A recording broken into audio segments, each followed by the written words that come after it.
ongoing support is what helps us make psychology and mental health more accessible to everyone, and we want to thank you for that. So thank you. Now, let's continue. Have you ever sent someone a text that you thought sounded fine, only for them to come back at you later and say that you were being rude to them?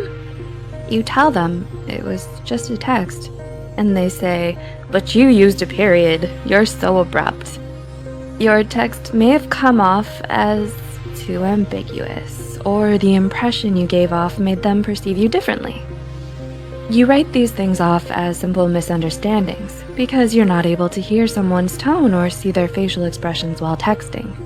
But what if the way you text does reflect your personality? If you text often, you most likely have a texting style. So, here are 5 texting styles that can tell you a lot about your personality. You might also have a blend of different ones that mean different things. Number 1, emoji texts. Do you always use emojis when you're texting? You're most likely someone who is open to showing your emotions and is truthful. You want others to know how you're feeling when you're using a message. There's no ambiguity here. To make sure the other person doesn't get the wrong idea about your messages, you make sure to express the tone of messages with an emoji every now and then. According to a study from researchers Amanda N. Gesselman, Vivian P. Ta, and Justin R. Garcia, emojis can be often used as effective signals in modern social communication. Their research suggests that emoji use may provide a reasonable proxy for expressing affection and may provide a useful aid in self-disclosure and building intimacy.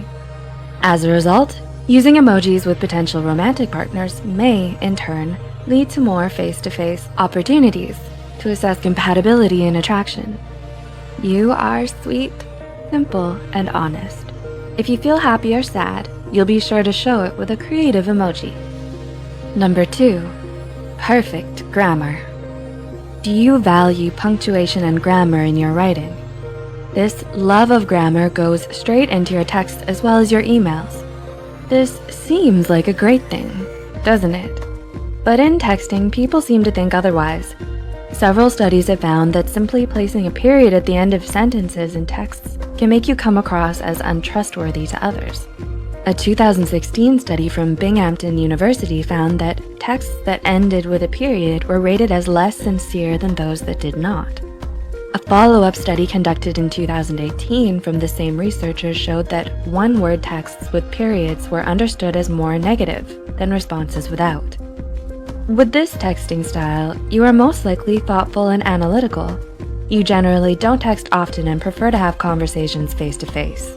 You are an excellent thinker and are rooted in logic more often than quick impulse emotions. This all can be the reason why you pay attention to the little details and always make sure to end your sentences with a period. Number 3, you quickly send multiple short texts or textisms. Do you scatter your thoughts into several texts? Do you simply text a thought as soon as it comes to mind? If you're someone with this kind of texting personality, you're most likely an energetic person. You probably have many friends and are wildly popular, so texting is easy for you. Your messages might be quick, with textisms and abbreviations. Textisms are a form of casual language used in texts identified by abbreviations, emoticons, letter or number homophones, and more. While others who don't share a similar texting personality as you might find this as illiterate or lazy texts, that is often not the case. According to a study from researchers at Utrecht University and the University of Amsterdam, only a positive effect on grammar, performances, and executive functions were found in texting from children. Not only may textisms improve children's abilities in written language, as has been attested in previous work, it may also enhance their grammar abilities in spoken language, as the present study has shown. This clearly refutes the suggestion that the use of textisms may lead to language deterioration. So go ahead and text away. If you're often the type to send quick, short texts with plenty of textisms, it may even improve your grammar. Number 4, paragraph texts. Are your texts lengthy and thoughtful? You're the type of person who understands the importance of context. You're thoughtful and generally have a lot to say.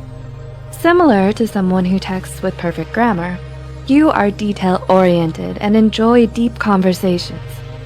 According to the relationship coach, Nazanin Marspan, if you are someone who values details, you like things that are controlled and stable. You are detail-oriented when solving problems. You're also an excellent thinker who looks at all the facts in detail before making a decision. You don't happen to be so assertive in your text messages because you aren't that assertive with your emotions. Number 5, one-word responses.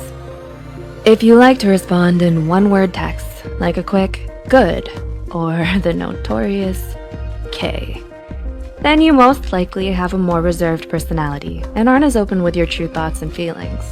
You may be the busy type who doesn't have a lot of time to respond. You may be the more introverted as well and enjoy spending a good amount of time alone rather than socializing. Because you are not as open with your emotions in text, you may not care how lengthy your response is. This won't faze you though. You like to spend more time in the present, socializing face-to-face anyway. You are independent, sensitive, and often think logically about your situations. But be careful. If you're texting someone with a different text personality, they may view your short texts as negative. As research from Binghamton University found that one-word texts with periods were understood as more negative than responses without. Bonus point. Did you know that if you and your friends may have a different texting style, they may not understand exactly what tone you mean to apply to your text? A study where people were surveyed on their romantic partner found that if you have a similar texting style to your romantic interest, you'll have a more satisfactory relationship. It doesn't mean your partner needs to text you more. It simply means you need to have a similar texting personality. Leora Trubb, PhD, who presented the findings, said that how couples texted was more important to the satisfaction of the relationship than how frequently they texted. Did you relate to any of these texting personalities? Which texting personality are you? Are you a blend of different texting styles? It's important to note that everyone has different ways of texting in different situations.